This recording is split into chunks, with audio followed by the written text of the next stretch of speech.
ใจเพิ่นก่อนเดี๋ยวๆนะสวยค่ะสวย อาจารย์เนาะอาจารย์ก็สวยเราบ่ได้ได้อ่ะเสร็จแล้วกลับขึ้นมามือเราจับข้างสองข้างเอาถูกมุมเลย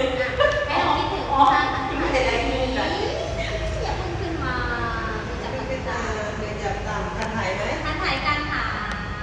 คันไถและกลางขาใช่คันไถ ทานอยู่บ่ได้ คันไถกลางขา ได้เลยเด้ จะเห็นแหละ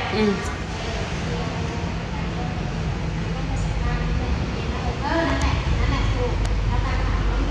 การแข็งคอสวย สวยค่ะ ดีงามเสร็จแล้ว สวยงามมากเลยว้าว อุ้ยจีบมือสวยค่ะ เสร็จแล้วให้เรามองเขาข้างขวาคล้องข้าง อันส่งก็มีเห็นว่าตาส่ง ข้างเลยข้างข้างคล้องขาข้างขวาคล้องข้างยกคล้องเลยทิ้งขาซ้ายไปทางด้านหลังหลังใช่พอทิ้งไปแล้วก็เหยียดเลยเหยียดออกมาให้สุดหมดแรงพองอแล้วเราต้องแง้มนะอย่าเข่าเข้ามายัดเข้ามาใส่ท่าอีกนั่นแหละเก็บปลายเท้าลงมาให้ถูกกางแขนสองข้างออกไปทางด้านหลังเหมือนนกทางด้านหลังใช่ถูกต้อง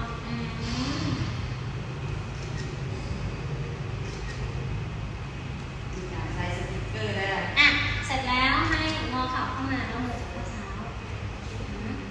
โอ้อะไรอีก พอเราจับข้อเท้าเสร็จแล้วให้ยืดหน้าขา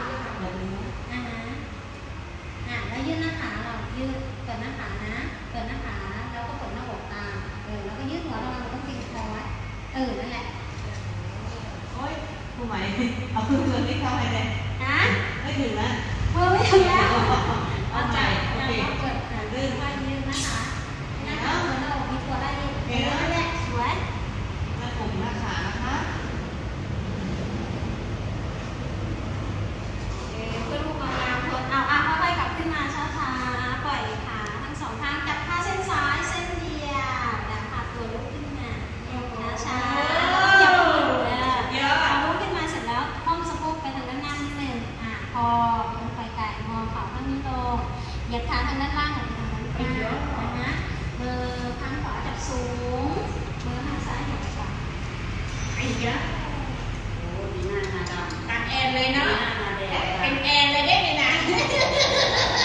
จะแมวทอ